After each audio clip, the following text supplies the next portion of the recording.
Today, I'm absolutely delighted to welcome Dr. Rebecca Nixon to Lahore. Dr. Nixon, welcome to Lahore, who is an assistant professor at the Department of Geography and Spatial Sciences at the University of Delaware, and has interests in the social dimensions of climate change, which is interesting because quite often the narrative we have in Pakistan is what is climate change, and it's a very neutral, technocratic subject about greenhouse gases, or the fact that Pakistan emits very little and so we need to focus on adaptation. But we don't really look at the human impact, the social impacts of climate change.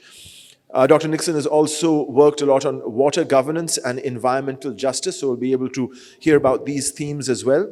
She's a PhD in natural resource social science from Purdue University and a member of the American Association of Geographers. Welcome, Dr. Nixon. Thank you so much. Thank you for having me. Now, I understand you have a presentation, so I thought we'd run the hour that we have with your presentation, which will all give us a little bit of food for thought. And I have plenty of questions to ask you. And then towards the end, we can turn to anyone in the audience that has any questions. So, Dr. Nixon, over to you. Perfect. Thank you so much for having me. Thank you for that kind introduction. Thank you to the U.S. Consulate for hosting me this week in Lahore, Pakistan. I wanted to give a brief introduction to my journey to research in Pakistan. I first came to Pakistan in 2017 as a PhD student looking at the impacts of endocrine disrupting chemicals in the Swat and Kabul rivers, right? And so this was a very interdisciplinary project. We were looking at the impacts of those chemicals that, if you are unfamiliar with EDCs, they have detrimental impacts on reproductive systems. And can really impact the population of fish, and then as humans consume them, right, impact our health as well. So we were assessing the presence of EDCs in the Swat and Kabul rivers and the impact on human livelihoods and the ecosystem. As was in the introduction, this is a good example of the ways that our environment, right, impacts both human systems, and our human systems impact the environment. EDCs are not naturally occurring in that level, right? In rivers, it's the presence of industry often that introduces EDCs into those rivers.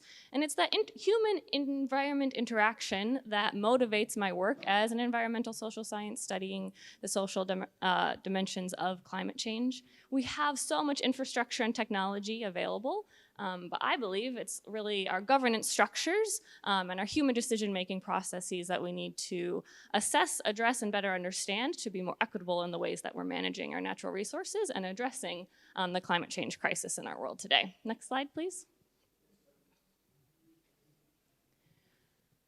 Just to remind us where we are, I think it is always helpful for us to have a moment. It's sometimes easy to forget. Sometimes it's easy, or it's not easy to forget. If we walk outside, we experience climate change on a regular basis. But I want to remind us where we're coming from, right? We are in a stage of what I call, and many scholars call, a climate crisis, as our temperatures are increasing worldwide. Next slide, please.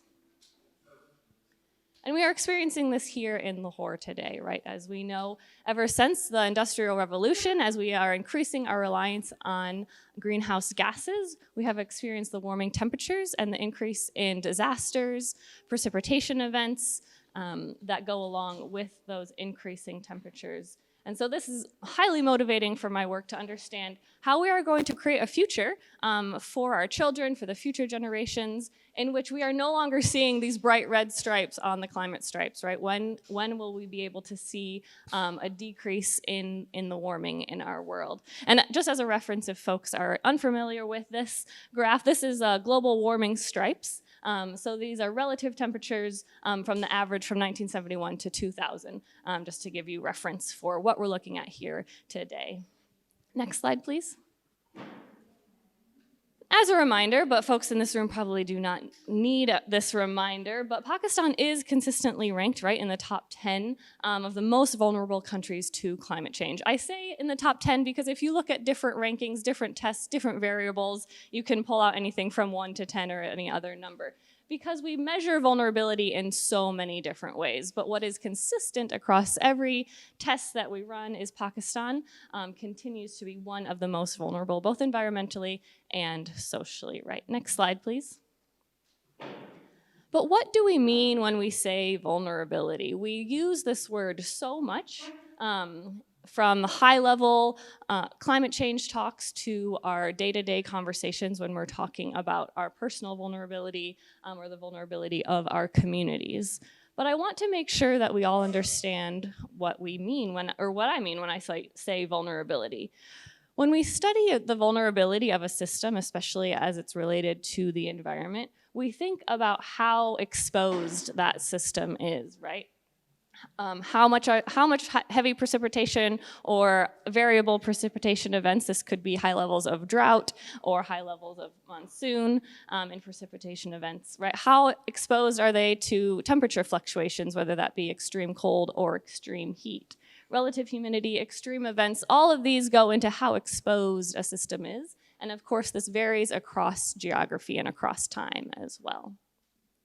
But we're not only thinking about these events, even though many studies of climate just thinks about these exposure events, right? We're also thinking about how sensitive a system is to these events, which also varies drastically across our globe and across each country, even across neighborhoods at a very small scale, right? Today, we see many of our physical infrastructure systems being highly sensitive to the exposure events because they have not been updated, right? Much of our infrastructure is aging worldwide. In Pakistan, in my hometown in the US, we're dealing with aging infrastructure that has not been updated, and it definitely has not been updated to withstand the increasing climate change impacts, right? So you're thinking about how sensitive they are to the exposures. And then finally, and where a lot of my work sits, is you're thinking about how much capacity any system has to adapt to those exposures with the sensitivities that they are faced with. This is when you're thinking about a lot of those social indicators, right? The social capital, how much information do people have access to? In the midst of a disaster, are they going to have access to a delivery system in which they know where to go, what to do in the midst of a flood, right? Are there those governance systems in place to make decisions that are fair, equitable, and just? Are folks highly educated? Do they have access to information? And tied into many social demographics like income, household size, age of folks, et cetera. Next slide, please. And on the flip side, we talk a lot about vulnerability, and when we talk about vulnerability, we often say we need to build our resilience, right? We need to build our resilience to climate change, which I believe is completely true. When we talk about resilience, we mean the ability of this system to not only be resilient in the moment, right? But to anticipate a coming disaster or a coming hazard, right? They need to have the capacity to anticipate these events, reduce, accommodate, and recover from those hazard events. So not only is it in the moment, it's beforehand. You need to see the disaster coming. You need to anticipate the changes that are happening, respond to them afterwards to create a resilient system. These systems have to be incredibly flexible, which I think we'll talk about later, especially in the midst of climate change, which is incredibly unknown in many ways. We know much about climate change, but in many ways, the shocks that come to our system, we do not know when or how much, and they often are more and more frequent than we are even knowing today. Next slide, please. And when you think about the resilience of the communities, we need to remember that, by and large, marginalized communities across the globe are disproportionately impacted by climate change. They have less resilience to these impacts, right? They are more likely to be exposed to hazards. This is true worldwide. So this is women, girls, old people, young people, those with less income, less education. They're more likely to be not only exposed to the hazard, but have less of that adaptive capacity to respond afterwards, right? And so next slide, please. So I argue that if you are not going to have climate justice, there is no climate resilience. If resilience is truly the ability of a system to anticipate, recover from a disaster, from a hazardous event. If you do not have climate justice in which all people, all communities have that ability, there is no such thing as resilience, right? We can think about resilience largely, but when you really drill down, does each and every person in that community have the ability to adapt to climate change and to respond to disasters? So I would argue if you're not thinking about climate justice, you're not thinking about climate resilience. And it's a missing piece in our conversation around these issues. Next slide, please. But what do we mean by climate justice? This is, again, a very big buzzword, especially around COP conversations among youth movements and climate change, right? And there are many different definitions. The UNDP says climate justice is putting equity and human rights at the core of decision-making and action on climate change. I have to say I felt a little odd putting a definition on climate justice, because I think similarly to the environmental justice arena, climate justice is much more of a movement. It's people coming together, it's decision-making processes. So in my mind, it's actually very hard to put words to a movement of people making decisions in a more equitable way and pushing for more justice in our world today that, despite a lot of talk around these issues, still struggles to see this happen in the real world. Next slide, please. And I mentioned this field of environmental justice. Climate justice has a lot of its roots in the environmental justice, or EJ move, right? And when you think about environmental justice, it's often thought of into 3 different categories. Rafay, I'll be interested to hear your perspective on this. And when you think about environmental justice, it is procedural, distributional, and recognitional. If you do not have all 3, you do not have full justice in that system. And I'll define them real quick so that we know what we're talking about, and I think this will help our conversation after the presentation as well. When you're talking about procedural justice, this is, as the name suggests, thinking about the processes through which we make decisions. If you want environmental justice or climate justice, the process through which we make decisions have to be fair, they have to be transparent. There has to be ways for people to give input into those decisions and processes that are being made, right? This process has to be fair, transparent, and open for input from the people that are going to be impacted by these decisions. Distributional justice recognizes the fair division of resources, of capital, as well as the negative impacts, right? So if you have one community that is more impacted by a hazard, you do not have distributional justice. So the division of resources has to be fair across all groups of people, across space and time, which of course for climate change, as we continue to see future generations who are going to be more increasingly impacted by our current decisions, we do not have this intergenerational distributional justice in climate change, right? Recognitional justice refers to the dignity and rights of all human beings. So recognizing that each and every one of us in this room, each and every one of us outside, has dignity and rights as a human being to a safe and equitable environment in which we live. And I think these 3 pillars of environmental justice can lend us a lot of language to talk about climate justice, both intergenerationally, across time and space, to assess whether the decisions we are making are falling into these categories of justice. Next slide, please. But one layer that is often missing in conversations around environmental justice that climate justice has really brought more into the light is this idea of intersectionality, right? This is a term coined by Kimberly Crenshaw. She did work in the US around Black women's rights, and it's been increasingly studied throughout the world to understand that we as human beings do not move around the world with one identity or one demographic. That impacts our power, privilege, oppression, and marginalization, right?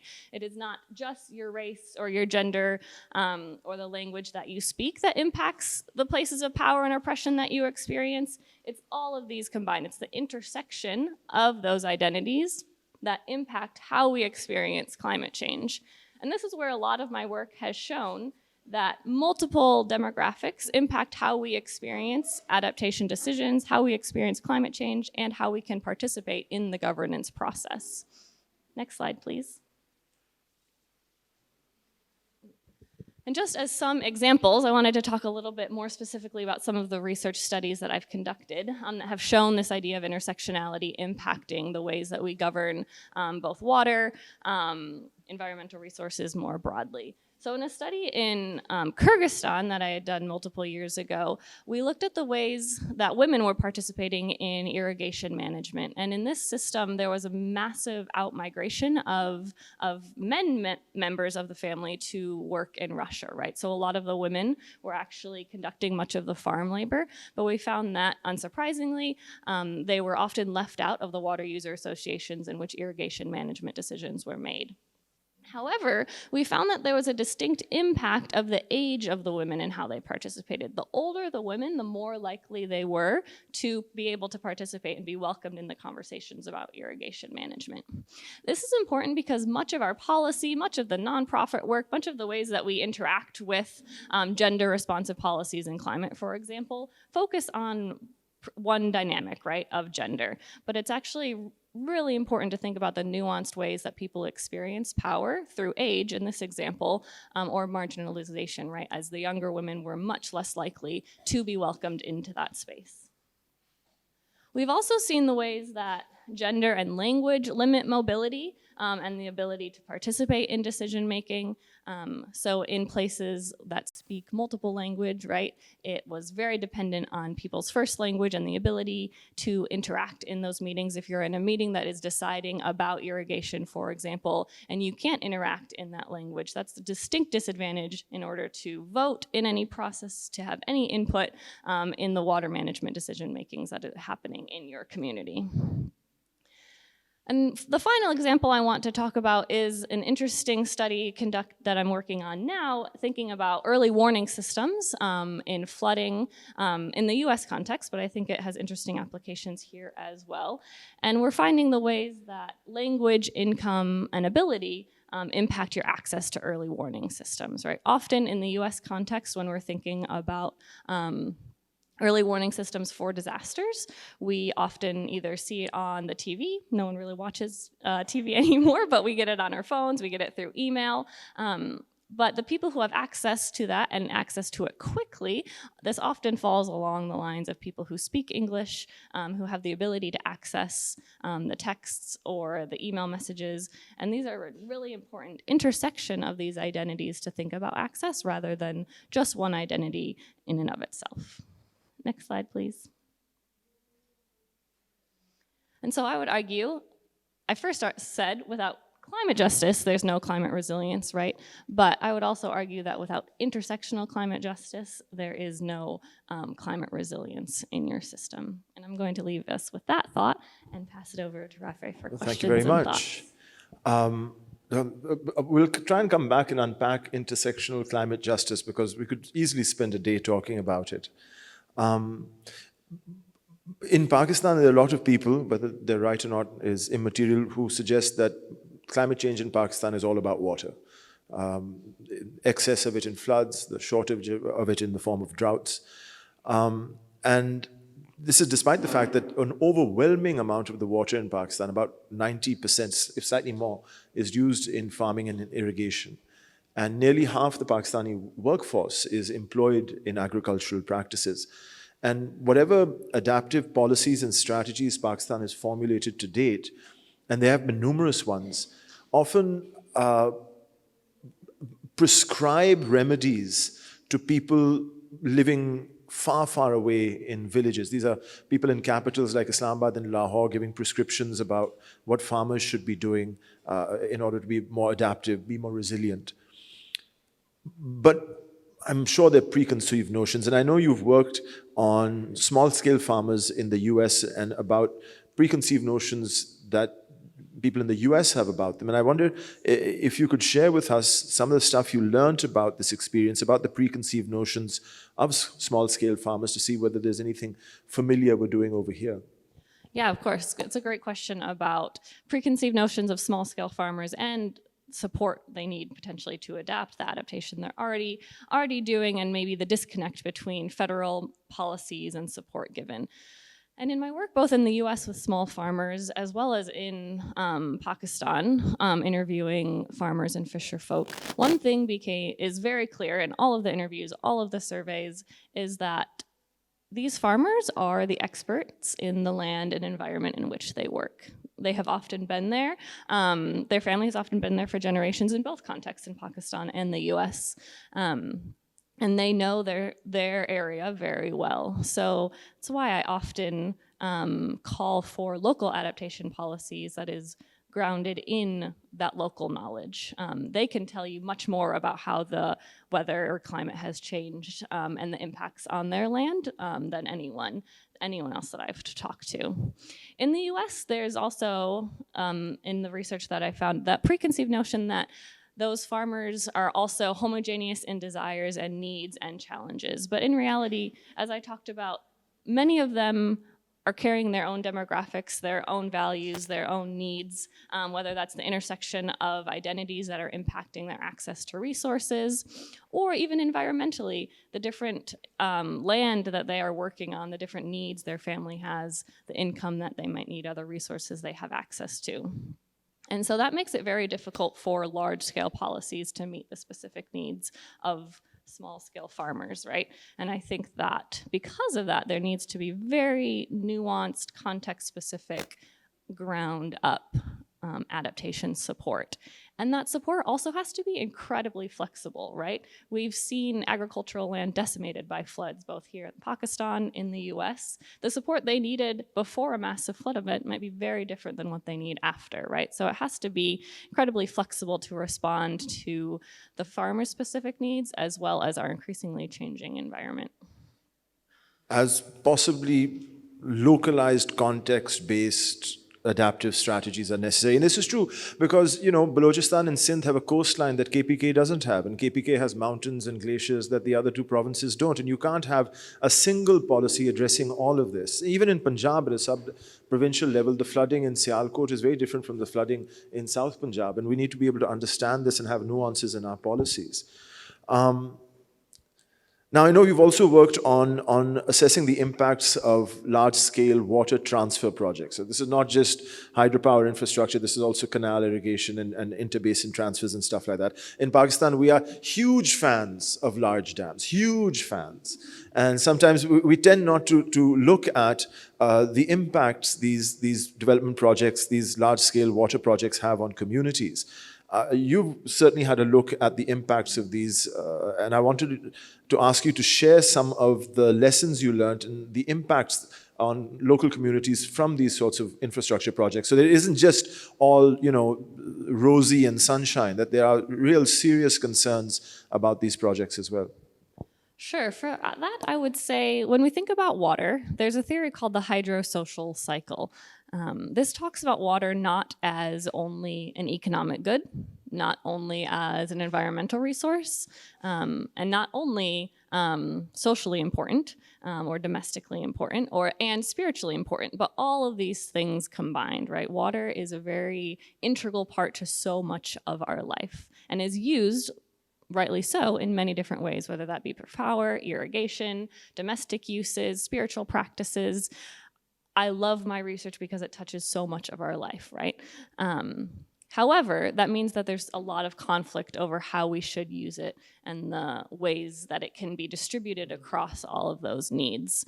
So when you're thinking about large-scale water projects, if they have defaulted to thinking only about the economic or only about the environmental or only about something else, right? There's always going to be a misbalance of the use. So any large-scale project, any small-scale project, right, needs to be considerate of all of those uses of water and all of those importance, especially then if you're thinking about those local communities. Some of the work that we did showed the ways that people were connected to the water, not only for their livelihoods, but spiritually. And when you're thinking about diverting water, for example, you need to consider the fact that even if you can divert water for irrigation in another way that will still meet those community needs, there might be spiritual practices and importance of water that the implementers haven't thought about. So this holistic thinking about water is key when you're thinking about any water project or really any adaptation project, whether it be water, biodiversity, tree planting. You have to think about the ways that people experience their natural environment in so many ways outside of just the environment, economic. It can also be very spiritual as well that people need to consider when they're thinking about these projects. I liked how you spoke about vulnerability and said that it's people in marginalized parts of society who are more vulnerable to the impacts of climate change. And I totally agree with that. I also see vulnerability and resilience almost as two sides of the same coin. And that vulnerability and resilience, we tend to think of them in the sort of UN climate world as rich and developed countries are more resilient and less vulnerable, and poor countries like Pakistan are. And to a large extent, this is true, but it's not just about rich countries and poor countries. It's about the rich people in poor countries as well, and the poor people in rich countries. So really, vulnerability and resilience works on a scale of affluence. Now, speaking of affluences and things, and adaptive projects, there are success stories in adaptive projects. There is revitalization that's successful. There is removing chemicals from water bodies that is successful. And an ensuing concept, which I was unfamiliar with and I thought you could shed some light on, this idea of climate gentrification. Can you tell us a little bit more about what this climate gentrification is and how that sort of seeps into exacerbating vulnerabilities, especially in poor communities in rich countries? Yeah, so climate gentrification, this is a new field of study. If you're familiar with the process of gentrification, right, this is where communities, their increase in prices of a community displace people who have lived there already, right? And this can happen through a number of different processes, including urban change, land use change, different desires of different generations. Essentially, new populations move in with greater resources, drive up the land prices, and displace the former residents, often into more vulnerable areas, often more hazardous areas. And when you think about climate gentrification, this is the process through which more hazardous areas, those exposed to, for example, flooding, sea level rise, are going to, the places that are more exposed to that will decrease in price. And originally the theory was that higher elevation land will actually become more valuable, right? So we have higher income, affluent populations living at a higher elevation, and we have more marginalized communities, less affluent people living on the coastline where they are more exposed to sea level rise and the flooding that is associated with it, right? And while this was primarily has been studied in sea level rise, you can think about it through any hazard, right? You can think about it through increasing temperatures in very urban areas, the urban heat island effect, right? In which marginalized communities are more likely to live in places with very, very hot temperatures. An affluent community in places with more green space, lower temperatures, and or the availability of technology to cool their own spaces, right? So the idea of climate gentrification is that we continue to drive marginalized communities into hazard and through processes in which we haven't even known about. As land use value continues to change, as the climate changes, we're going to continue to push these marginalized people who have less adaptive capacity into places where they can afford to live, but they might experience flooding every year, right? Either majorly or minorly experience flooding, or they might be experiencing extreme temperature that is detrimental to their health. And we know this, right? We know this cycle of injustice that continues to push people higher, deeper and deeper into poverty, deeper and deeper into health injustice as they're exposed to these hazards. I will say that climate gentrification is a very new field of study and has only been studied mostly in the East Coast of the US. There's been a lot of work done in Miami, Florida, where they're seeing people of color increasingly pushed into the coastal areas, which is a very fascinating process because the coast in the US, this is like the place that people want to be. They want to have the seaside front. They want to see the beach, have access to the beach, right? But we're increasingly seeing folks moving away from those seaside properties as they're experiencing flooding. But it's a very new process. We're not seeing the market respond as much as you would think. Developers still like to build apartments. We still like that beachfront property, but we're seeing this process begin.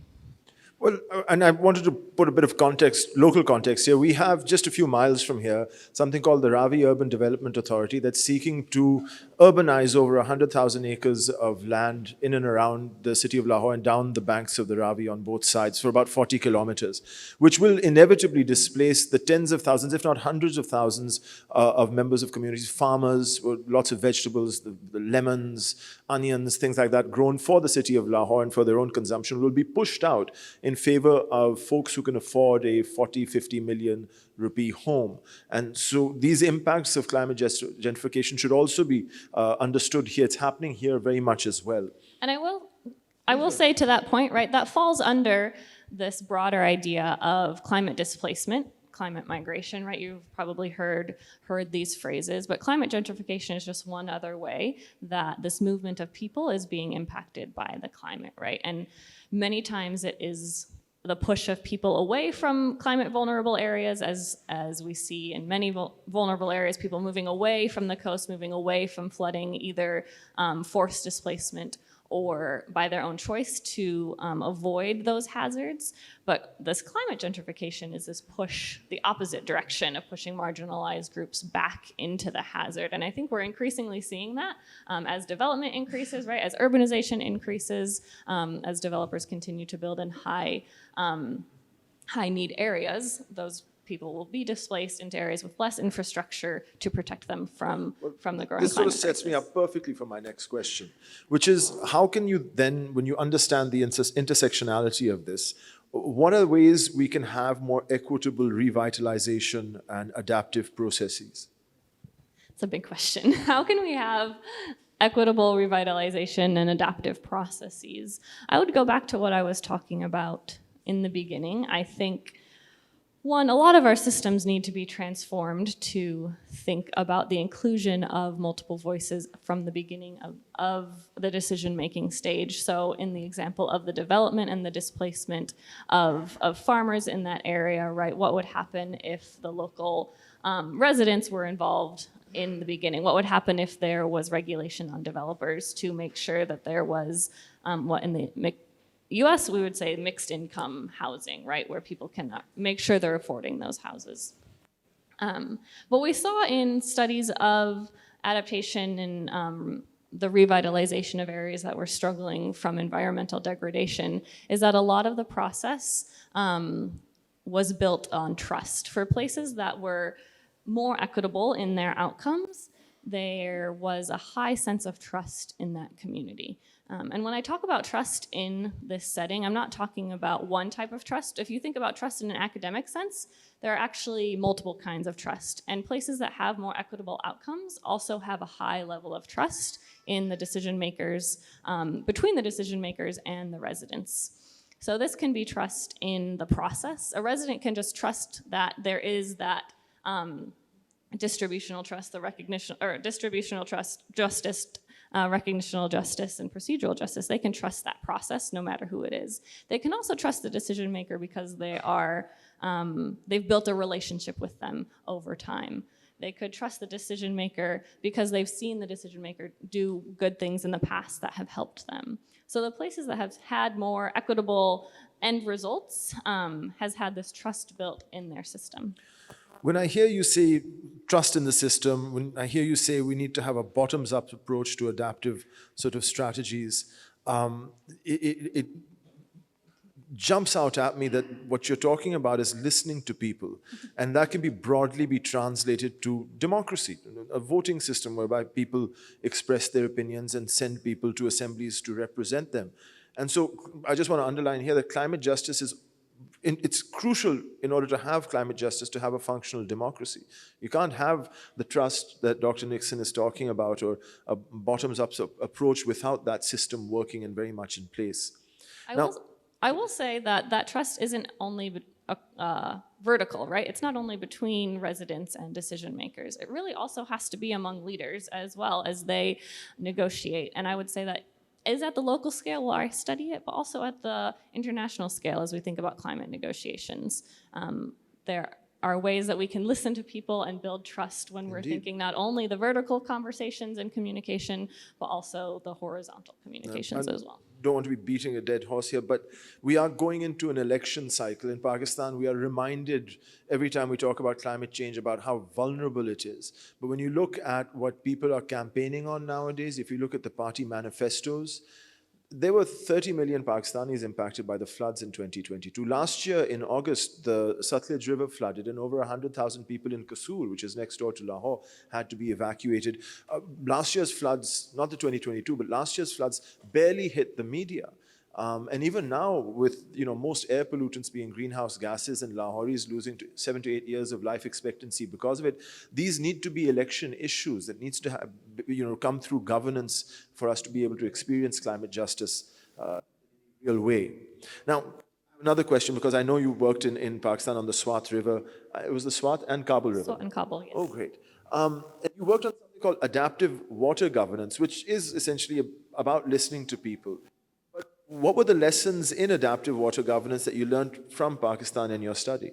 Yeah, adaptive water governance is this idea, and a lot of what we've already talked about falls into this, where water governance needs to be grounded in public participation in what we call polycentric governance. And this is almost what we were talking about as well, where it's not only the local level, but also federal level, and a diverse amount of stakeholders involved. So what we saw on the Swat and Kabul rivers, right, and thinking back again to the multiple uses of water, you need to have multiple sectors involved in the decision making. If you're thinking about hydropower, if you're thinking about irrigation management, if you're thinking about groundwater, you cannot have only one management department involved in these decisions and say, okay, well, we had one public meeting or one time to listen to this group of farmers with the irrigation department. But water is so dynamic and used in so many ways that you have to have polycentric governance that includes all of these sectors and levels that are impacted in the decision.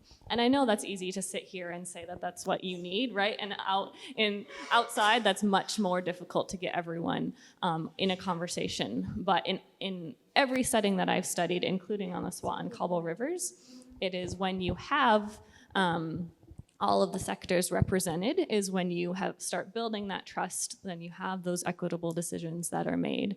And when you have the second part of adaptive water governance, those diverse voices involved, that means you have to have men and women at the table, right? Both using water many times many times in different ways. Both have to be at the table when you're thinking about decision making. And they also both have to be leading that conversation, not just giving input, but taking ownership and leading the conversation in how you're going to use water.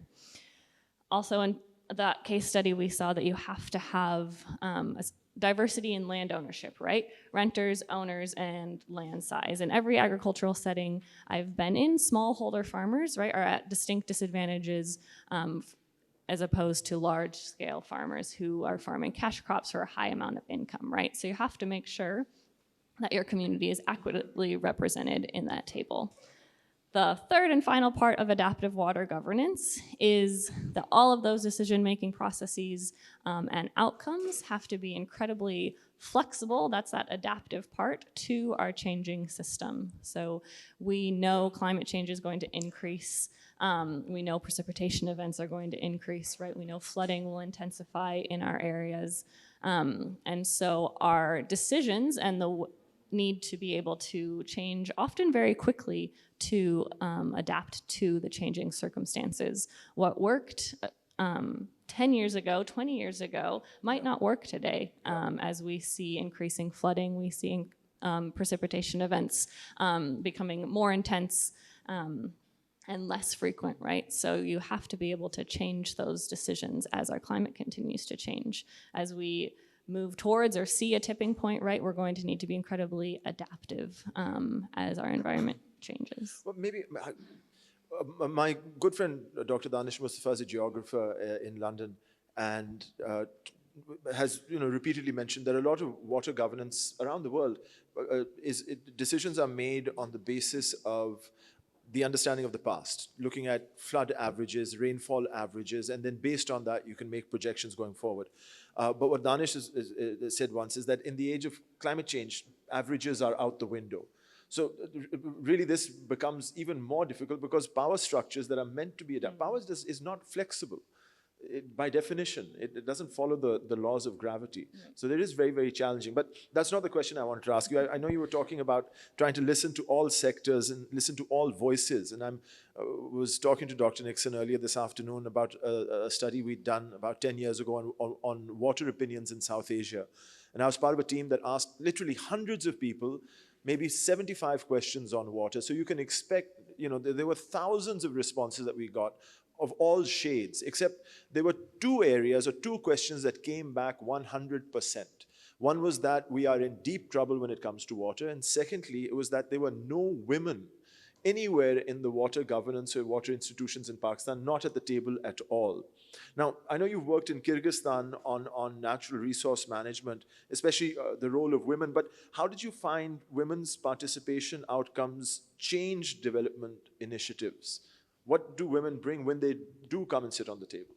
Yeah, I first want to say, yeah, maybe those two things are related, right? If we're in trouble and no women are involved, maybe we can get the women involved and get out of trouble, perhaps, right? I'm encouraged to see many women in the audience today. In Kyrgyzstan, we were looking at this mostly at the household and community level, right? And it repeats the research we've seen across the world. And when you involve women in water management, there are generally better household level indicators for health, for education, for income. But for the particular case in Kyrgyzstan, and this is repeated, I'm sure, in Pakistan and around the world, right? Women were often making much of the decisions for the household, but also for the land, as many of their, male household leader heads were working abroad. And I think when you add this climate change layer to that, the participation of women in all decision making becomes even more important when we see so much migration happening as people need to look elsewhere outside of farming, for example, for jobs, because farming is increasingly vulnerable to climate change and natural disasters, right? So as we see women taking more of a lead, as men often will go and migrate for work, they need to be involved in the institutionalized decision-making. What we saw in Kyrgyzstan was that women were incredibly resilient to the lack of rights they had, right? And we see that in Pakistan, we see that everywhere, where women are not included, but they find a way. Women find a way, right? So we saw women figuring out amongst themselves how to create their irrigation schedule. They each are allotted a certain amount of time based on the amount of land and crops they have, right? And that's decided in the community. But the women would come between themselves, figure it out themselves, and often, right, an older woman would take that information then to the larger water user association. And we saw when that happened, right, they were generally accepting of those needs when they were communicated in that way. So what we found was that women who were able to work with other women in those settings, their households, they were satisfied with their irrigation water. They were functioning in that system. Obviously, ideally, we would have a space in which all women could enter those decision-making processes, the water user associations in that setting. But again, I'll reiterate that they were very resilient to figure out how to get what their family needed, despite the barriers that were put into place. More women in decision making and less of a mess we find ourselves in, I think. Well, thank you for that. We have some time before the end of our session. I wondered if there were any questions. There certainly are. Do we have someone with a microphone that can go around, or shall I share mine? My question is from Rafay. As you know, sir, Pakistan is sixth most vulnerable country, and because of climate. And last year in floods, we lost $32 billion. So we have seen COP28 recently concluded, and they have established $100 billion lost and damaged fund. So at government level, who is pursuing, and should we have high hopes will we be getting if we pursue systematically doing all the procedures and climate? And my question from you, Dr. Nixon, thank you very much, great presentation. You talked about small scale farmers and your experience there. So in Punjab, where are you sitting? We have agricultural residue of to the tune of 9.5 million tons per year of 5 major crops: wheat, sugarcane, and rice, etc. So it is 9.5 million tons, and it is burning. There is a phenomenon of crop burning, and it is contributing to our smoke as well. Air quality index in Lahore is touching 400. So there are technologies available to dispose of that biomass, and then we have municipal solid waste also, like 40,000 tons per day in this Punjab. alone. So in the world, in Scandinavian countries, they are making electricity, they are making gas, they are making diesel, petrol out of that waste and biomass. So are they a successful practice, and can we replicate in Punjab? Okay, thank you. And in the back as well, can we share this? Aap bhi pooch le. You have the mic. So I have a very simple question. You talked about incorporating local knowledge and local practices. So do you think that in some instances local knowledge has become obsolete because of the rate at which climate is changing? And yeah, thank you. And just a third, this gentleman in front of you. Aap bhi pooch le. My question is linked with the previous question. Mostly we recognize environmental justice with human right. Don't you think that nature has its own right? Because in traditional societies, mostly people were taught that killing of a person and cutting off a tree considered as a sin. So don't you think that environment, yeah, has its own, nature has its own right? I'm going to start. Goodness. Start with the local knowledge being obsolete in the face of climate change. I think if you mean obsolete in that the local knowledge isn't up to date to the needs given the intensifying climate change, that is one way to look at it. But I think local knowledge will always be significant because local knowledge was what drives our decision making. It's what drives what we think is important, and that drives what we will protect, right? So whether local knowledge can keep up with the pace of climate change is one thing, but no matter what, I think when we're thinking about climate justice, the ways we adapt, we need to understand the knowledges that we hold, because there's meaning to it outside of what technology we can adopt, right? It shows us what we view as important, and I think that's what drives why we need to adapt, why we need to become resilient, right? To protect what we hold very dear here on Earth. So I think local knowledge is always going to be important because it is a big part of who we are as society. Answer that one on the loss and damage fund. Pakistan wasn't the only country in the world devastated by climate impacts in 2022 or last year. Last year, for example, there was a weather system over Greece that put 3 years worth of rain over its agricultural land in 2 nights, destroying the agriculture of the country for the whole year. And the same weather system turned south over the Libyan city of Derna. And although there were a few dams that burst because of the rainfall, the resulting loss of life was approximately 10,000 people overnight. There are small island states that are facing existential risk. They're just sea level rise will wipe them out. And Pakistan is just one of many countries similarly facing climate challenges. And there was an attribution study done by Imperial College London in 2022 that suggested that as much as 50% of the intensity of the rain that fell over Sindh and Balochistan, and parts of Sindh and Balochistan where, aamtaur pe barish nahi hoti. We're talking 400 to 800% of monthly rainfalls falling in just a few days. That half the intensity of that was actually due to the 1.1, 1.2 degrees of global warming that the Earth has experienced. So the floods were not a natural event. They were a man-made event. And that sort of lends an argument for having a sort of pool of money that countries can have access to help put their economies back on their feet. Pakistan suffered just over $30 billion of infrastructure loss, which is nearly 10% of its annual GDP. We just don't have the money to recover from that.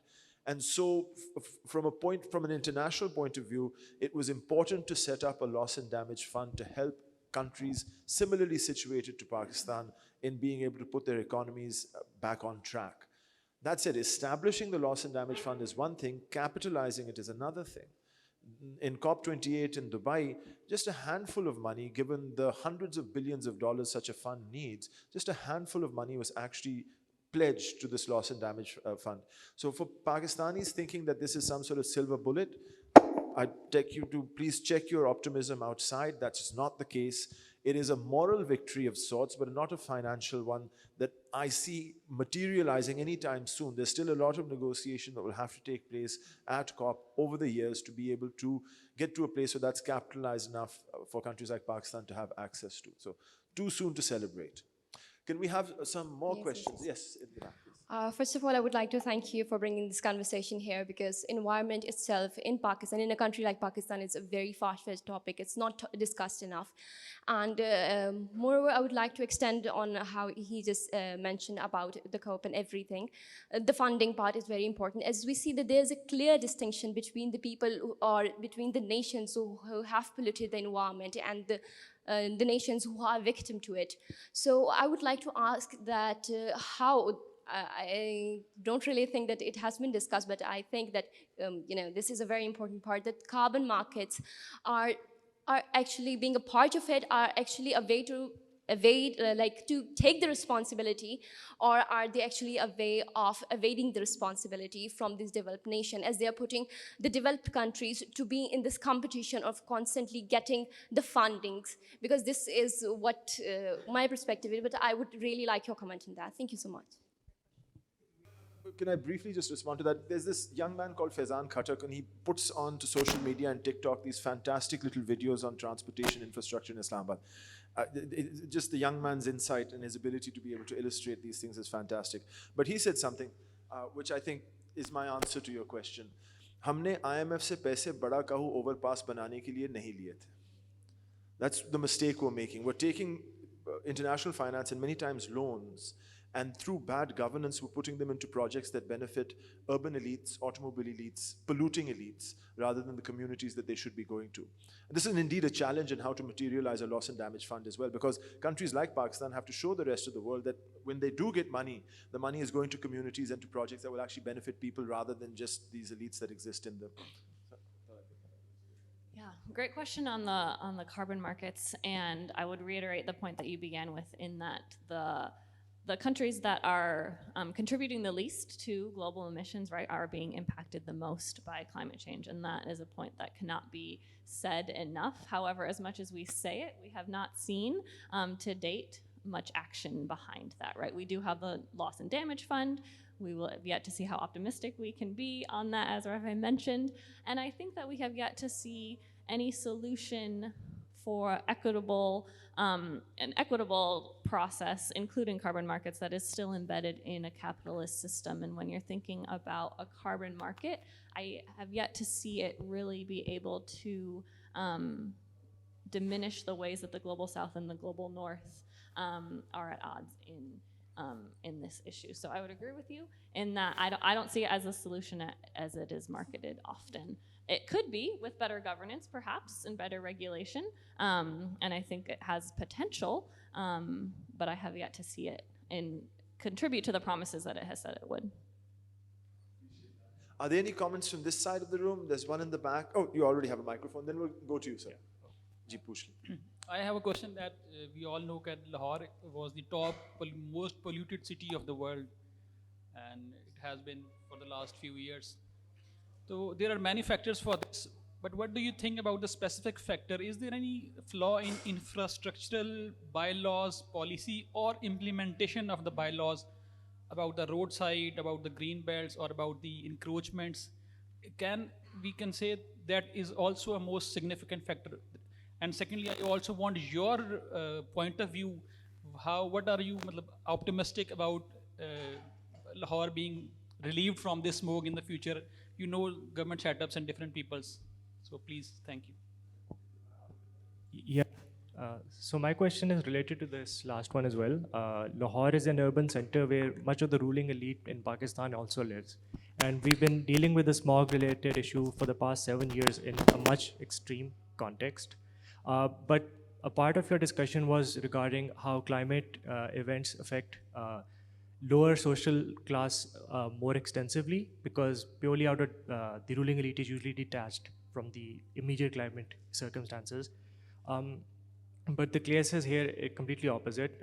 Everyone's being affected by it, and yet there's a lot of inaction that's still persisting, because and it's not an issue of awareness, because the air quality number is a weekly news event for the 3 months out of every year, where the city is essentially unlivable.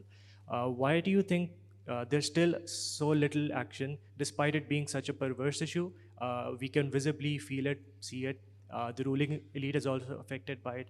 and yet, it's not something that's affecting just the poor people, it's affecting everyone. Thank you. I know, being from Lahore, we tend to think the universe begins and ends here, but this is not a Lahore air pollution problem, it's a regional air pollution problem. It has to do with the Indo-Gangetic plain and the amount of people who live here, the type of industry that takes place here, the type of automobile exhaust that take place here. It's a Kabul to Calcutta year-round problem, and it has to be looked at that way. So please, let's stop thinking of it as just Lahore smog or a Lahore problem. It isn't. There are very many reasons for this, and you can go to some source apportionment studies that will say that nearly half the air pollution is from the transport sector. That's because we have some of the dirtiest petrols and diesels available on the face of the earth in our automobile sector. And then we use diesel, we use furnace oil, we use coal for electricity. Our industrialists do the same. And when you take these three sectors into consideration, about 3/4 of the air pollution year-long in Punjab comes from here. That's what we need to tackle in order to improve the air pollution. Now, the fact that we haven't done that, and this has been 6-7 years on the trot that we're seeing this, it's in the newspapers, we get headlines about it every single day, shows how broken the system is. There is a failure in governance, because I think this air pollution is evidence of a failure in governance. We've had very little attention and focus on this at the official level. That's the policymakers, the ministers and the secretaries of the departments. As a matter of fact, the opposite has happened. Rather than taking this issue seriously, there has been denial and obfuscation. The Environment Protection Agency has recategorized AQI levels to underreport the severity of air pollution. In 2021, the Minister for Environment in Punjab wrote a letter to the Federal Investigating Agency saying that these people who've bought and installed low-cost monitors connected to the internet, the ones that feed the media news about it, that they're miscreants bringing a bad name to Pakistan and should be prosecuted under FIA law. If you're going to attempt to solve the problem by denying it, it's not going to happen. And it's evidence of a failure of governance and an inability to recognize what the very expensive and long-term fixes to air pollution are. Hanging farmers upside down and arresting them by the hundreds every winter is not the solution. We need billion-dollar upgrades in our refineries. We need billions of dollars to move to renewable energies. Our industrialists have to be brought to book so that they're not burning garbage to make profit. And lastly, and I haven't mentioned this, we have to rein in the property developers in Pakistani cities. These guys have run away with the environment. They're converting valuable agricultural land to single-use residential and selling it to elites, which is going to cause urban heat island effect. It's going to cause automobile pollution. It's going to cause automobile congestion and air pollution, and it's going to kill us. So these are some of the things we need to be able to counter if we hope to have anything in terms of good news when it comes to air pollution. I think I've talked enough. I wanted to give you the opportunity if you had any concluding marks, because I think we're out of our session. Yes, no, thank you all for being here. I would just say that it's encouraging to see this conversation happen. And I heard that change can move very slowly and then all at once. So I hope that the next time I see many of you, that change has started to happen more quickly, right? And I believe that we as people can use our voices. And I am optimistic. That cautiously optimistic. And so I hope we can all go forth from here and work towards the world that we want to pass on to our children. Well, thank you very much for explaining your interest in social dimensions of climate change. And I want all of you, please, to join me in your appreciation of Dr. Rebecca Nixon, who's come to Pakistan for the first time. Thank you so much for fantastic.